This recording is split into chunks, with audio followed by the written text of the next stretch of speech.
आज हम करेंगे राज्य के नीति निर्देशक तत्व DPSP, directive principle of state policy DPSP. Chapter number 8 है लक्ष्मीकांत का। ये अपन ने 7 चैप्टर कंप्लीट कर लिए हैं एमसीक्यू के साथ। ठीक है, उसको देखना है तो आप प्लेलिस्ट में जाके देख सकते हो। और हाँ, आज एक नई चीज़ हो रहा है आपके लिए। बहुत सारे बच्चे उसमें पार्टिसिपेट भी करते हैं। मैं पोस्ट करती हूँ, रोज़ क्वेश्चन पोस्ट करती हूँ मैं, पॉलिटी जो भी अपने एग्जाम रिलेटेड क्वेश्चन होते हैं करंट अफेयर से, तो मैं वहाँ क्वेश्चन क्यूज़ लगाती हूँ वहाँ पे। तो डेली मतलब 2-3 हज़ार बच्चे उस पर क्यूज़ करते हैं। तो अगर आप नहीं करते हो तो आप भी वहाँ पे जाके देख सकते हो। और उन क्वेश्चंस के मैं साथ में एक्सप्लेनेशन भी देती हूँ, ताकि आपको साथ में क्लियर हो जाए कि इसमें अपने को अगर आंसर नहीं भी आ रहा है ना, तो आप वहाँ एक्सप्लेनेशन पढ़ के आप आंसर कर सकते हो। ठीक है, पहले आप खुद से करना, अगर फिर उसके बाद में आपको फिर भी आंसर नहीं आए तो आप वहाँ जाके देख लेना, उसमें आपको पूरा आंसर मिल जाएगा एक्सप्लेनेशन के साथ। ठीक है, फिर उसके बाद में आपको क्वेश्चन आप कभी नहीं भूलेंगे। ठीक है, चलो स्टार्ट करते हैं अपन डीपीएसपी। पहले अपन परिभाषा देख लेते हैं क्या है। डीपीएसपी वे सिद्धांत है जिन्हें संविधान के भाग 4 अनुच्छेद 36 से 51 में रखा गया है। ठीक है, ये न्यायालय द्वारा परिवर्तनीय नहीं है, लेकिन देश की शासन व्यवस्था में इनका महत्व है। मतलब न्यायालय द्वारा परिवर्तनीय इसलिए नहीं है, मतलब ये परिवर्तनीय का मतलब ये है कि अपन जाके इनको लागू करने के लिए न्यायालय में नहीं जा सकते।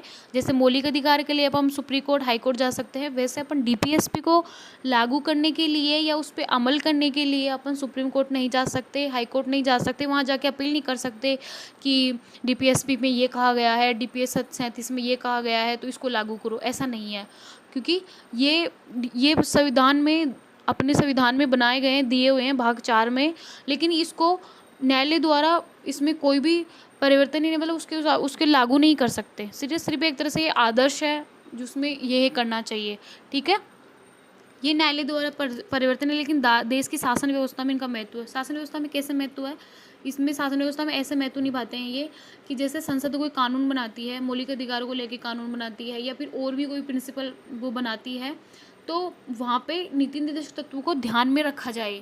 ठीक है, तो वो इस तरीके से शासन व्यवस्था में इनडायरेक्ट रूप से ये वहाँ पे पार्टिसिपेट करते हैं। इनका उद्देश्य क्या है, तो भारत में सामाजिक व आर्थिक न्याय स्थापित करना और लोक कल्याणकारी राज्य की स्थापना करना। वेलफेयर स्टेट बहुत आम वर्ड है, सब सुनते हैं, वेलफेयर स्टेट करते रहते हैं, गवर्नमेंट करते रहते हैं, अपन करते रहते हैं। तो इनका उद्देश्य यही है। इनको क्यों लाया गया था, ये क्यों बने हुए हैं, तो ये इसीलिए है कि देश में अब राज्य कल्याणकारी राज्य की स्थापना हो सके, सामाजिक आर्थिक न्याय स्थापित हो सके। ठीक है, डीपीएसपी का यही उद्देश्य है। कई बार अपने को जैसे एक ही क्वेश्चन में जो वनडे एग्जाम्स होती है अपनी, एसएससी भी होती है, पटवारी, एलडीसी वगैरह, सभी एग्जाम्स के लिए हैं ये चैप्टर। लक्ष्मीकांत पॉलिटी सब जगह आती है, तो इसमें सीधा पूछ लेता है कि इसका उद्देश्य क्या है, फिर वहाँ पे ऑप्शंस दिए होते हैं 4। तो आपको ये अच्छे से पता होना चाहिए कि सामाजिक आर्थिक राज्य की, कल्याणकारी राज्य की स्थापना के लिए ही इनका उद्देश्य है। और ये कौन से भाग में है, तो संविधान के भाग 4 में है और आर्टिकल 36 से लेके 51 तक है। ठीक है, अपन पूरा देखेंगे, पूरा एक्सप्लेनेशन, और साथ में इसमें अपन 50 से 55 एमसीक्यू भी करने वाले हैं, क्योंकि चैप्टर को पढ़ने के बाद में एमसीक्यू करना यही स्पेशल है अपने माय मोटिवेशन वर्ल्ड चैनल की, जो अलग से जो विशेषता है, या फिर उसको एक तरह से आप अलग से कुछ चीज़ देख लो कि इसमें क्या अलग है। ठीक है, आपको ये लगेगा कि यार मैं चैनल को क्यों फॉलो करूँ, मैं इससे ही क्यों पढ़ूँ, तो ये जवाब आपको साथ के साथ मिल जाता है कि वो आप इससे ही क्यों पढ़ रहे हो, और इसके आगे जाके मतलब इससे भी क्या जाके आपको क्या इम्पैक्ट मिलने वाला है, इससे आप में क्या क्या इंप्रूवमेंट होंगे। आप पढ़ो तो सही, मतलब मैं ज़्यादा नहीं, लेकिन चाहे आप अनसब्सक्राइब कर देना बाद में, आप चैनल सब्सक्राइब कर लो, लाइक कर लो, वीडियोज़ अच्छी लगे तो, कोई फोर्स नहीं है। आप पढ़ के देखो, 15 दिन, 10 दिन, 7 दिन पढ़ के देखो, और फिर आप कोई भी अदर क्यूज़ वगैरह, टेस्ट वगैरह लगा के देखो। उसी जो मैं पॉलिटी पढ़ा रही हूँ अभी, तो पॉलिटी से रिलेटेड मैंने लेवल लॉस करवा दे, उनसे रिलेटेड जाके आप क्वेश्चन लगाओ। अगर वो आपके क्वेश्चन हो रहे हैं, आपको इजी लग रहा है, समझने में इजी है, तो आप फिर आके मुझे कमेंट करो। अगर नहीं है तो आप मुझे आके डिसलाइक भी कर सकते हो, अपने वीडियो को भी डिसलाइक कर सकते हो, मुझे कमेंट में लिख सकते हो कि नहीं ये यूजेबल नहीं है। ठीक है, मैं गारंटी के साथ कहती हूँ, क्योंकि मैंने जब स्टार्ट किया तो ये स्टार्ट करने का एक ही उद्देश्य है कि मैं खुद एक यूपीएससी एस्पायरेंट हूँ। मैंने 2 बार मैंने प्री दिया है, एक बार मैंने मेंस लिखा है, पर भाग्य से वो नहीं हुआ, लेकिन फिर से अपन प्रिपरेशन करेंगे, मैं फिर से वो करूँगी तो हो जाएगा, पॉसिबल है। अगर अपन ने मन में सोच लिया कि अपन ये कर सकते हैं, तो वो होगा, डेफिनेट होगा। ठीक है, पीछा नहीं छोड़ना, बस उसका करते रहना है, कंटिन्यू मेहनत करो, अच्छी तरीके से मेहनत करेंगे, अच्छी वे में मेहनत करेंगे तो अपन ज़रूर सक्सेस होंगे। ठीक है, तो मैं जब भी यूट्यूब पे क्लास रहती थी तो मुझे एक चीज़ मिस होती थी, क्योंकि मैं पूरा पढ़ लेती थी, चैप्टर भी पढ़ लेती थी, लेकिन मुझे समझ नहीं आता था कि मुझे कितना याद हुआ। तो MCQ, साथ में MCQ रखने का यही मेरा उद्देश्य है कि साथ में आपको एनालिसिस हो चैप्टर का। ठीक है, कि इस चैप्टर में मैंने कितना पढ़ा है, मैं कितना क्वेश्चन कर पा रहा हूँ। ठीक है, 50 क्वेश्चन होंगे, अगर आप 25-20 क्वेश्चन भी लगभग आप सही कर रहे हो तो सेकंड रिवीजन में आप पूरे क्वेश्चन सही करोगे, ये मेरा दावा है। चलो चलते हैं। सोर्स, DPSP का विचार कहाँ से लिया है अपन ने, तो ये आयरलैंड के संविधान से लिया है, directive principles of social policy से लिया गया है। ठीक है, आयरलैंड के संविधान से अपन ने ये चीज़ ग्रहण करी है, भारत के संविधान ने। ठीक है, साथ ही समाजवादी और गांधी विचारधारा भी प्रभाव हुआ इस पे। ठीक, गांधीवादी विचारधारा का प्रभाव हुई, ये प्रिंटिंग मिस्टेक है, गांधीवादी विचारधारा का प्रभाव भी है। ठीक है, इनकी प्रकृति कैसी है, तो यह है अपरिवर्तनीय, नॉन जस्टिसेबल, अदालत में लागू नहीं कराया जा सकता, जैसे मैंने अपने को चैप्टर फर्स्ट मैंने स्टार्टिंग में बताया आपको। लेकिन ये राज्य पर नैतिक दायित्व डालते हैं। DPSP को संविधान निर्माता, संविधान की आत्मा मानते हैं। ठीक है, संविधान की आत्मा भी मानते हैं DPSP को। ठीक है, ये इनकी प्रकृति, ये नेचर है। अब इनका वर्गीकरण कैसे किया गया है, वर्गीकरण, क्लासिफिकेशन ऑफ DPSP, तो सामाजिक सिद्धांत, समाजवादी सिद्धांत या सामाजिकवादी सिद्धांत, सोशलिस्ट प्रिंसिपल्स, सभी नागरिकों के लिए पर्याप्त आजीविका, आर्टिकल 39A में दिया गया है। समान वेतन पुरुष व महिला के लिए, तो 39D में दिया गया है। आर्थिक असमानताओं का न्यूनीकरण 39C में दिया गया है। श्रमिकों के लिए काम, अवकाश और जीवन स्तर की सुरक्षा आर्टिकल 43 में दिया गया है। शिक्षा का अधिकार, जो अब एक मौलिक अधिकार बन चुका है, आर्टिकल 21A में। ठीक है, तो अब ये समाजवादी सिद्धांत में क्या क्या शामिल है, ये इसका क्लासिफिकेशन है, समाजवादी, गांधीवादी और उदारवादी। ठीक है, और हाँ, मैं एक इंपॉर्टेंट चीज़ बता दूँ, जो ये वर्गीकरण है ना, अपने संविधान में नहीं दे रखा है, अपन ने खुद ने इसको एक सुविधा के तौर पे कि कौन कौन से आर्टिकल समाजवादी, गांधीवादी, उदारवादी, अपन ने खुद ने ये चीज़ जब जो अपन चैप्टर्स पढ़ते हैं जैसे लक्ष्मीकांत में, तो इसका क्लासिफिकेशन दे रखा है। तो वो मूल संविधान में ऐसा नहीं है, ये अपन ने खुद की सुविधा के अनुसार इसको क्लासिफिकेशन किया है, ताकि समझने में आसानी हो, आम लोग भी इसको समझ सके। ठीक है, तो ये समाजवादी में आ जाएगा। और फिर है गांधीवादी सिद्धांत, गांधीवादी प्रिंसिपल्स में क्या क्या है, ग्राम पंचायतों का गठन, जो आर्टिकल 40 में है। मवेशियों की रक्षा व सुधार, आर्टिकल 48 में है। नशीली द्रव्यों का निषेध, जो नशीली दवाइयाँ, ड्रग्स वगैरह इस्तेमाल, ये आर्टिकल 47 में है। कुटीर उद्योगों को प्रोत्साहन, तो 43 में है। अनुसूचित जाति जनजाति की शिक्षा व आर्थिक हितों का संवर्धन, आर्टिकल 46 में है। ठीक है, ये हो गए गांधीवादी सिद्धांत। फिर उदारवादी या उदार मानवतावादी सिद्धांत, लिबरल इंटेलेक्चुअल्स प्रिंसिपल्स, सम्मान नागरिक संहिता, आर्टिकल 44 में है, जो गोवा में लागू है, उत्तराखंड ने भी लागू कर दिया है, और आने वाले और भी स्टेट्स में आपको देखने को मिल सकता है। अंतर्राष्ट्रीय शांति व सुरक्षा, आर्टिकल 51 में, अंतर्राष्ट्रीय शांति सुरक्षा 51 में। पर्यावरण संरक्षण, आर्टिकल 48A में, जो 42वें संविधान संशोधन द्वारा जोड़ा गया। ये क्वेश्चन को बहुत बार आ जाता है कि पर्यावरण संरक्षण की बात 48 में A में कही गई है, और ये कब जोड़ा गया था, तो ये 42वें संविधान संशोधन 1976 द्वारा जोड़ा गया था। न्याय का निःशुल्क प्रावधान, आर्टिकल 39A में। ठीक है, ये निःशुल्क प्रावधान किया गया है। अब संशोधन द्वारा कौन कौन से आर्टिकल जोड़े गए हैं, ठीक है, ये भी देख लेते हैं अपन। तो 42वें संविधान संशोधन 1976 द्वारा पर्यावरण संरक्षण 48A, न्याय की निःशुल्क सुविधा, और 39A। ठीक है, 48A और 39A, जो न्याय की निःशुल्क सुविधा और पर्यावरण संरक्षण, ये दोनों 42वें संविधान संशोधन द्वारा जोड़े गए थे। 44वें संविधान संशोधन द्वारा श्रमिकों की भागीदारी, मतलब उद्योग में श्रमिकों की भागीदारी या प्रबंधन में भागीदारी 43A में 43A में। ठीक है, 43 के A में दिया गया है श्रमिकों की भागीदारी। ये कब जोड़ा गया, 44वें संविधान संशोधन द्वारा जोड़ा गया। 86वें संविधान संशोधन, 6 से 14 वर्ष की आयु तक का शिक्षा का अधिकार, 86वां संविधान संशोधन द्वारा जोड़ा गया था। 6 से 14 वर्ष के बच्चों की शिक्षा का अधिकार। ठीक है, और 0 से 6 वर्ष तक अपने DPSP में उसमें देखा था, 6 से 14 वर्ष तक 86वां संविधान संशोधन द्वारा जोड़ा गया था DPSP में। ठीक है, और 21A में इसको मौलिक अधिकार भी बनाया गया है, शिक्षा के अधिकार को। ठीक है, और इसमें जो शिक्षा का अधिकार है वो इसमें अपन 66 संविधान संशोधन द्वारा 0 से 6 वर्ष कर दिया गया है इसमें डीपीएस में, तो ठीक है। और 6 से 14 वर्ष तक का जो अपन फंडामेंटल राइट्स में जो मौलिक अधिकार में देखते हैं ये 21A में है, 21A में शामिल किया गया है 0 से 6 वर्ष, और 6 से 14 वर्ष डीपीएस में शामिल किया गया है, ठीक है। आर्टिकल 45 में है ये शिक्षा का अधिकार, ठीक है। 6 से 14 वर्ष जो 0 से 6 वर्ष की शिक्षा 45 में, ठीक है। आगे एक्सप्लेनेशन के साथ पूरा दे रखा है, पूरा समझा रखा है आपको, और इसके नोट्स आपको टेलीग्राम ग्रुप में मिल जाएंगे। अगर मैं शेयर भी नहीं करती भूल जाती हूँ तो आप मुझे मैसेज कर देना कि टेलीग्राम पे PDF वैसे मैं शेयर करती हूँ रोज, जो चैप्टर करवा रही हूँ उनके मैं PDF भी शेयर करती हूँ रेगुलरली। DPSP बनाम मौलिक अधिकार, मौलिक अधिकार और DPSP में मतलब क्या क्या चेंजेस है, उनमें क्या है, कौन सा लागू होगा कौन सा लागू नहीं होगा, तो उनमें एक तरह से तुलना, ठीक है। फंडामेंटल राइट्स, मौलिक अधिकार न्यायालय द्वारा लागू कराए जा सकते हैं लेकिन DPSP नहीं। कभी कभी क्वेश्चन अपन जो मेंस के क्वेश्चन लिखते हैं यूपी PCS मेंस में, तो वो DPSP और DPS जो मौलिक अधिकार उनमें तुलना पूछ लेता है। ये कभी कभी बार अपने को फैक्ट बेस में भी ये क्वेश्चन बन के आ जाते हैं।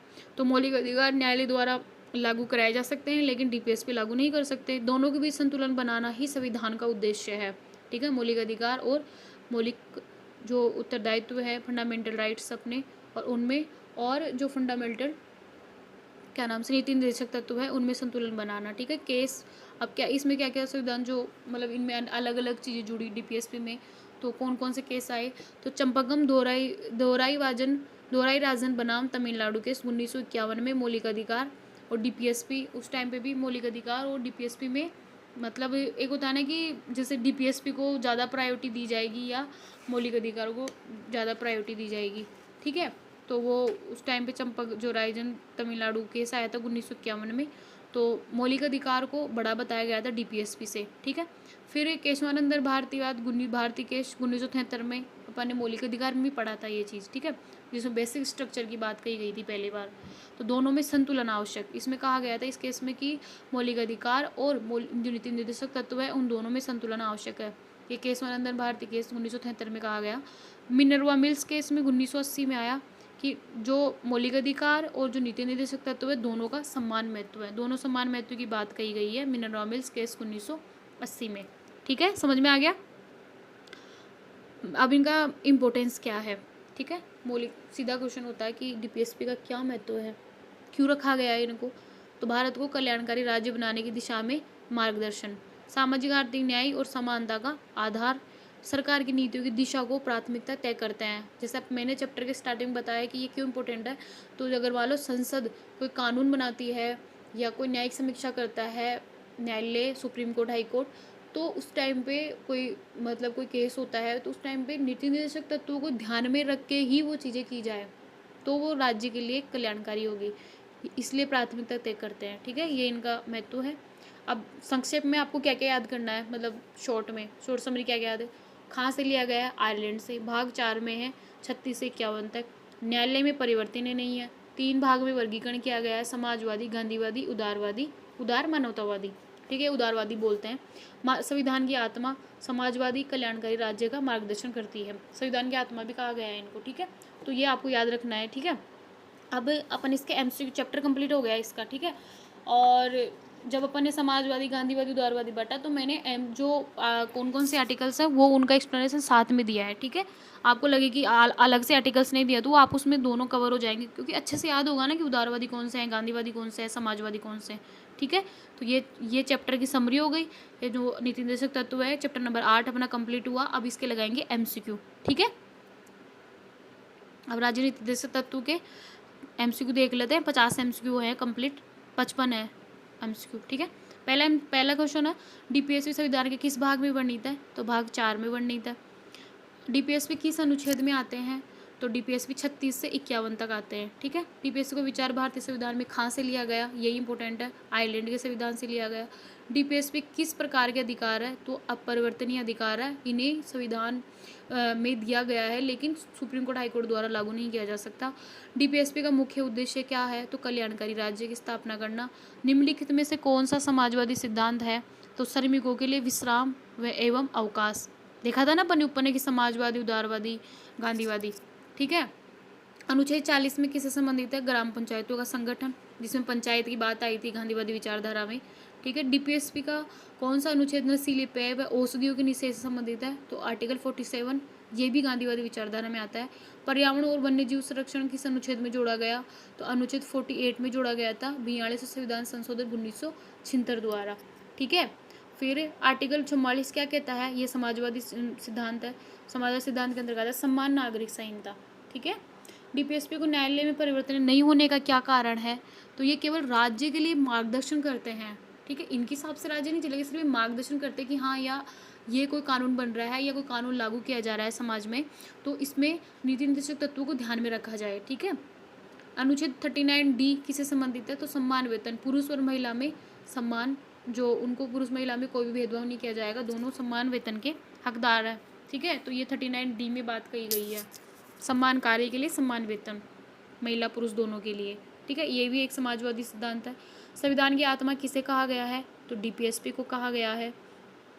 अब इसमें प्रस्तावना में कंफ्यूज हो जाते हैं अपन, तो उस टाइम पे उसमें संविधान की आत्मा, जो वो प्रस्तावना में डॉक्टर भीमराव अंबेडकर ने कहा था उसको। ठीक है, संविधान की आत्मा किसे कहा गया? तो डीपीएसपी को संविधान की आत्मा कहा गया। ठीक है, डीपीएस के संशोधन से न्याय की निःशुल्क सुविधा जोड़ा गया था। तो 42वें संविधान संशोधन द्वारा निःशुल्क जो न्याय है उसकी बात कही गई है। ठीक है, निःशुल्क न्याय का जो प्रावधान है वो कौन से आर्टिकल में है? आप देख के बताओ, क्योंकि मैंने ऊपर बताया तो आपको थोड़ा सा याद है, तो आप बताओ मुझे कि कौन से आर्टिकल में निःशुल्क सुविधा जोड़ा गया था। और 42 संविधान संशोधन 1976 द्वारा जोड़ा गया था आर्टिकल 39A में। ठीक है, अभी ऊपर ही देखा है अपन ने। फिर 15वां क्वेश्चन है, श्रमिकों की भागीदारी किस संशोधन से जोड़ी गई? तो 44वें संविधान संशोधन द्वारा श्रमिकों की भागीदारी जोड़ी गई कि उद्योग में काम कर रहे हैं तो उद्योग के प्रबंधन में श्रमिकों की भी भागीदारी होगी। ये 42वें संविधान संशोधन 1976 द्वारा जोड़ा गया था 43A में। ठीक है, शिक्षा का अधिकार किस संविधान संशोधन द्वारा सभी डीपीएसपी से हटाकर मौलिक अधिकार बना दिया गया था? तो 86वें संविधान संशोधन शिक्षा का अधिकार को डीपीएसपी में 0 से 6 का प्रावधान कर दिया गया है, और मौलिक अधिकार 21A में 6 से 14 वर्ष के लिए शिक्षा का अधिकार प्रावधान उसको मौलिक अधिकार बना दिया गया है। ठीक है, डीपीएसपी और मौलिक अधिकारों के टकराव पर पहला बड़ा फैसला क्या था? तो चंपकम दोराई राजन केस में देखा अपन ने कि डीपीएसपी को छोटा बताया गया था, उसको प्रायोरिटी दी गई थी मौलिक अधिकार को। ठीक है, फिर है फंडामेंटल राइट्स और डीपीएसपी का सम्मान महत्व है, किस केस में कहा गया? तो ये मिनर्वा मिल्स केस में कहा गया था कि दोनों ही महत्वपूर्ण है। ठीक है, अनुच्छेद 46 किससे संबंधित है? तो अनुसूचित जाति जनजाति की शिक्षा से संबंधित है, अनुसूचित जाति और जनजाति से। ठीक है, ये गांधीवादी विचारधारा थी। 46 में ये बात कही गई ना। अनुच्छेद 51 किस पे संबंधित है? तो अंतर्राष्ट्रीय शांति व सुरक्षा से संबंधित है, ये समाजवादी सिद्धांत से है। ठीक है, डीपीएसपी किसके लिए बाध्यकारी है? तो संसद एवं राज्य विधानमंडल के लिए बाध्यकारी है कि वो अगर कोई कानून बनाती है तो वो डीपीएसपी को ध्यान में रख के ही बनाएगी। ठीक है, डीपीएसपी के तहत ग्राम पंचायतों की अवधारणा किस सिद्धांत से प्रेरित है? तो गांधीवादी सिद्धांत से प्रेरित है। ग्राम पंचायत जो अनुसूचित जाति और नशीली दवाइयों का निषेध, तो ये गांधीवादी विचारधारा है। किस अनुच्छेद में कृषि एवं पशुपालन का आधुनिकीकरण का उल्लेख है? तो आर्टिकल 48A में। ठीक है, वैज्ञानिक कृषि पशुपालन का दिया गया है, इसमें मतलब गाय बछड़ा अन्य पशुओं को बलि पर रोक लगाई गई है। ठीक है, 48 में। ठीक है, तो ये गांधीवादी विचारधारा है, इसमें गाय बछड़ा जो बलि दी जाती थी पहले, उनको निषेध किया गया। ठीक है, न्याय सामाजिक आर्थिक और राजनीतिक का विचार कहाँ से लिया गया है? तो ये डीपीएसपी से लिया गया, प्रस्तावना से। सामाजिक आर्थिक राजनीतिक न्याय का विचार डीपीएसपी में कहाँ से आया? तो ये मौलिक प्रस्तावना से, क्योंकि पहले तो प्रस्तावना में ही दिया गया है ये चीज़, फिर बाद में डीपीएसपी में इनका विस्तार दिया गया है। ठीक है, डीपीएसपी को संविधान सभा में सबसे अधिक समर्थन किसने दिया था? तो डॉक्टर भीमराव अंबेडकर ने इसको समर्थन दिया था। उनको पता था कि आने वाले राज्य में कितनी असमानताएं होंगी, और अनुसूचित जाति जनजाति के हितों को ध्यान में रखकर उन्होंने प्रायोरिटी दी, क्योंकि उनको पता था कि अगर कोई राज्य कानून बनाएगा तो डीपीएसपी अगर पढ़ के और वो मार्गदर्शन में बनाएगा तो कोई कानून गलत नहीं बनेगा समाज में। ठीक है, डीपीएसपी का कौन सा अनुच्छेद कुटीर उद्योगों के प्रोत्साहन से जुड़ा है? तो आर्टिकल 43 कुटीर उद्योगों के प्रबंधन से जुड़ा है। ये उद्योगों में श्रमिकों की भागीदारी की बात करता है 43A में, और 43 ये गांधीवादी विचारधारा से जुड़ा है। ठीक है, कुटीर उद्योग, ग्राम पंचायत और गाय बछड़े की बलि को निषेध करना, और अनुसूचित जाति जनजाति, ये पढ़ने से आपको 2 बार रिवीजन करोगे तो आपको रिवाइज हो जाएगा कि ये गांधीवादी है समाजवादी है। ठीक है। किस संशोधन द्वारा सहकारी समितियों को संवैधानिक दर्जा मिला? तो 97वें संविधान संशोधन द्वारा सहकारी समितियों को संवैधानिक दर्जा दिया गया था। अब एक क्वेश्चन आपके लिए, सहकारी समितियों को जो संवैधानिक दर्जा मिला 97वें संविधान संशोधन द्वारा, वो कौन से आर्टिकल में है? आप बताइए। आगे फिर मैं बता दूंगी कौन से आर्टिकल में है, लेकिन पहले आप सोचो तो सही कि कौन से आर्टिकल में दिया गया है। ठीक है। डीपीएसपी और मौलिक अधिकारों के संतुलन का उल्लेख किस केस में है? तो केशवानंदन भारतीवाद में दोनों को संतुलन बैलेंस की बात की गई थी। ठीक है। किस अनुच्छेद में न्यायपालिका द्वारा मुफ्त विधिक सहायता का उल्लेख है? तो 39A में। ठीक है। डीपीएसपी का कौन सा सिद्धांत उदार मानवतावादी श्रेणी में आता है? तो पर्यावरण संरक्षण। जो ग्राम पंचायत देखा अपन ने वो गांधीवादी है, और अनुसूचित जाति ये भी गांधी, नस्ली दस्तों का निषेध ये भी गांधीवादी, और पर्यावरण संरक्षण का बचा तो ये उदारवादी मानवतावादी में है। ठीक है। अब ये 30 तक के थे, ये 31 से 55 तक। ठीक है। और डीपीएसपी को किस नाम से जाना जाता है? तो डीपीएसपी को सामाजिक नीति निर्देशक तत्व सिद्धांत के नाम से भी जाना जाता है। किस अनुच्छेद 36 किससे संबंधित है? तो राज्य की परिभाषा। अब राज्य की परिभाषा में क्या क्या शामिल है? अगर राज्य का उसमें 1% भी भागीदारी होगी ना तो वो राज्य की डिफिनेशन में आएगा। ठीक है। मैंने मौलिक अधिकार में बता रखा है ये। आर्टिकल 37 क्या कहता है? तो डीपीएसपी केवल नैतिक दायित्व है, संविधान द्वारा सुप्रीम कोर्ट हाई कोर्ट द्वारा न्याय परिवर्तनीय नहीं है। ठीक है। इनको लागू नहीं किया जा सकता। डीपीएसपी केवल नैतिक दायित्व है। डीपीएसपी संविधान की आत्मा है, यह कथन किसका है? तो ये डॉक्टर अम्बेडकर का कथन है। ठीक है। और आर्टिकल 38 किस उद्देश्य से जुड़ा है? तो सामाजिक व्यवस्था में न्याय की स्थापना। 38A। 39 किससे संबंधित है? 39 आर्थिक असमानता कम करता है। ठीक है। किस अनुच्छेद में न्यायालय द्वारा मुफ्त विधिक सहायता का उल्लेख है? 39A में। 39A कब आया? मैंने ऊपर बताया कौन सा संविधान संशोधन। ये ऐसे रिकॉल करना आप क्वेश्चंस को, जब बार बार ऐसे क्वेश्चन देख रहे हो ना आप रिकॉल करना कि ये बात पहले ऊपर आई थी, क्या आया था। ठीक है। अनुच्छेद 41 किस विषय पर है? तो शिक्षा व बेरोजगारी की सहायता से संबंधित है। अनुच्छेद 42 किस पर जोर देता है? तो श्रमिकों के लिए न्यायपूर्ण परिस्थितियां व मातृत्व लाभ की। ठीक है। जो मैटरनिटी बेनिफिट एक्ट की बात है वो भी इसके अंतर्गत आती है। ठीक है। 42 के अंतर्गत। अनुच्छेद 43 किस विषय में जुड़ा है? तो मजदूरों के जीवन यापन योग्य वेतन से जुड़ा है। ठीक है। अनुच्छेद 43A किस संशोधन द्वारा जोड़ा गया? 44वें संविधान संशोधन द्वारा जोड़ा गया। ठीक है। 44 अनुच्छेद 44 किससे संबंधित है? तो समान नागरिक संहिता संबंधित है। अनुच्छेद 45 86वें संशोधन के बाद क्या कहता है? तो यह 6 वर्ष तक के बच्चों की देखभाल व शिक्षा के बात करता है, 0 से 6 वर्ष तक के। ठीक है। और 6 से 14 वर्ष मौलिक अधिकार बन गया अपना। ठीक है। 86वें संविधान संशोधन 2002 के बाद में। ठीक है। उसको उधर ले जाया गया, उसको मौलिक अधिकार बनाया गया 21A में, और डीपीएस में 0 से 6 तक के प्रदान के 45 में। अनुच्छेद 46 किससे संबंधित है? तो अनुसूचित जाति जनजाति व दुर्बल वर्गों से संबंधित है, और ये गांधीवादी विचारधारा का हिस्सा है। अनुच्छेद 47 किस पर बल देता है? तो यह पोषण स्तर और स्वास्थ्य सुधार की बात करता है, ये भी गांधीवादी विचारधारा है। अनुच्छेद 48 क्या कहता है? कृषि और पशुपालन का आधुनिकीकरण। ठीक है। कृषि पशुपालन का आधुनिकीकरण पर बात करता है, और ये गांधीवादी विचारधारा है।